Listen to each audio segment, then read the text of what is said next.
For more than 1,000 years, the walls of Constantinople had defied the world. Persian armies, Arab caliphates, Bulgarian kings, Crusader hosts, empires had risen and broken themselves upon these stones. But in the spring of 1453, a young Ottoman sultan stood before those same walls, not as a reckless conqueror, but as a ruler who believed history and faith had prepared this moment. This was not merely a siege. For many Muslims, it was the fulfillment of a prophecy. For Byzantium, it was the final chapter of Rome. This is the story of May 29, 1453, the day the last Roman fell. Founded in 330 AD by Constantine the Great, Constantinople became the eastern capital of the Roman Empire. After the Western Empire collapsed in 476, this city remained. Its Theodosian Walls, triple-layered fortifications, were considered the strongest in the world. At its heart stood Hagia Sophia, a cathedral that symbolized imperial Christianity. But by the 15th century, the empire had shrunk to the city and fragments of territory. Trade had shifted. Resources were scarce. The population had declined dramatically. Yet its symbolism endured. To Christians, it was New Rome. To Muslims, it was Al-Qustantiniya, Constantinople, a city long spoken of in sacred tradition. In 1451, a young ruler ascended the Ottoman throne, Mehmed II. He was 19 when he took power for the second time. By 21, he would lead one of the most consequential sieges in history. But to understand him, we must understand his world. The Ottoman court was deeply shaped by Islamic scholarship. Mehmed was educated in Quranic studies, Islamic jurisprudence, Arabic and Persian literature, statecraft and military sciences. He was known to consult religious scholars. He observed prayer. He fasted. He was raised in a court where religious legitimacy and political authority were intertwined. Among the hated traditions widely known in the Muslim world was a saying attributed to the Prophet Muhammad, peace be upon him: Constantinople will surely be conquered. What a wonderful leader will its leader be, and what a wonderful army will that army be. For centuries, Muslim rulers had attempted to fulfill this prophecy. The Umayyads, the Abbasids, various Anatolian powers. None succeeded. For Mehmed, Constantinople was not about becoming Caesar. It was about completing a mission long embedded in Islamic consciousness, a convergence of faith, state ambition, and geopolitical reality. Inside the city stood Constantine XI. He ruled an empire in name, but in truth, he commanded a fading state. He had fewer than 8,000 defenders, limited supplies, Western Europe largely unwilling to intervene. Yet he refused to abandon the city. To him, Constantinople was not merely territory. It was sacred trust, the last inheritance of Rome.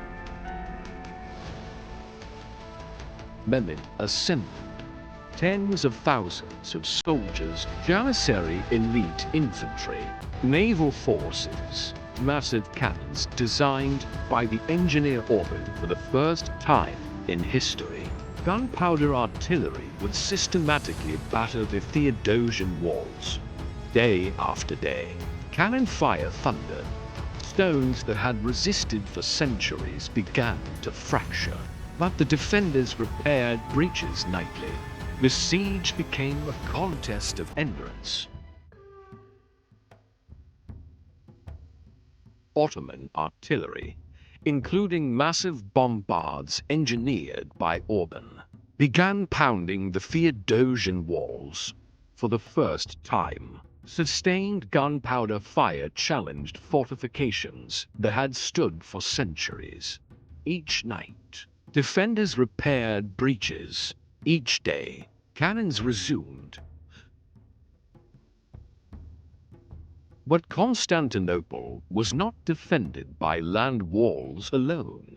To the north lay the Golden Horn, a deep natural harbor.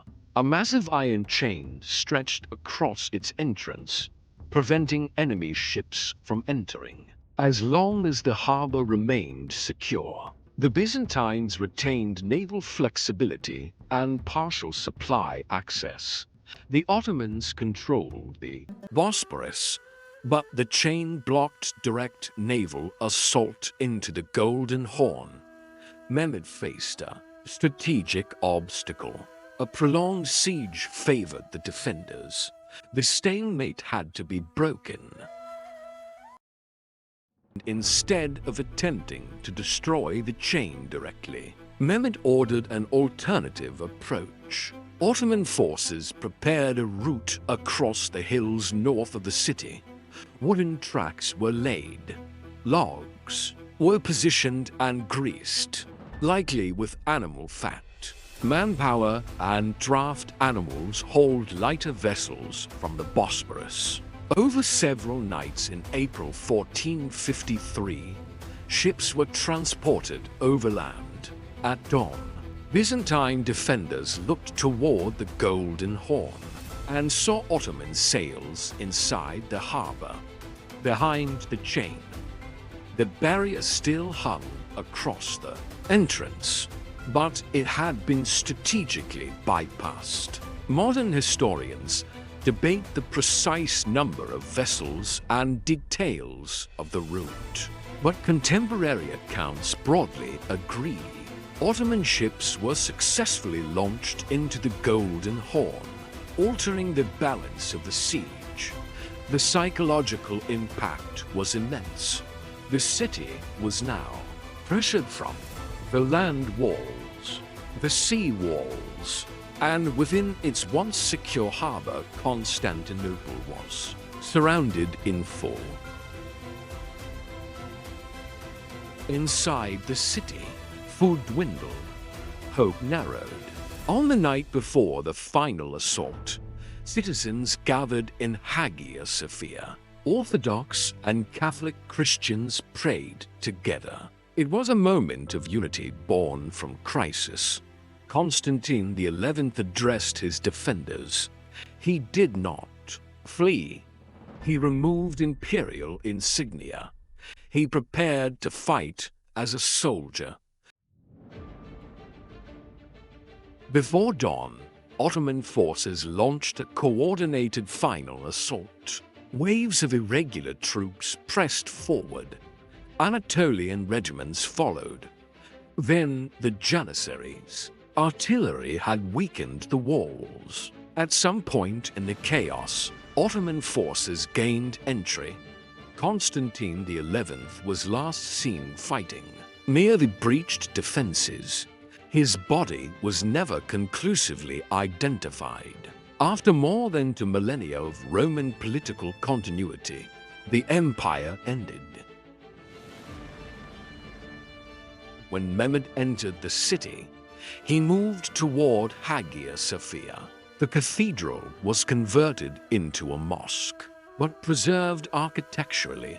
The city became the Ottoman capital. Christians were allowed religious leadership under Ottoman administration. Constantinople did not disappear. It transformed. For Christians, it marked the fall of Rome. For Muslims, the fulfillment of a long-remembered tradition. For history, it signaled the shift from medieval Byzantium to early modern empire. Rome had endured republic, empire, and Byzantium. On May 29, 1453, the last Roman emperor fell in battle, and a new imperial chapter began. History does not erase, it evolves.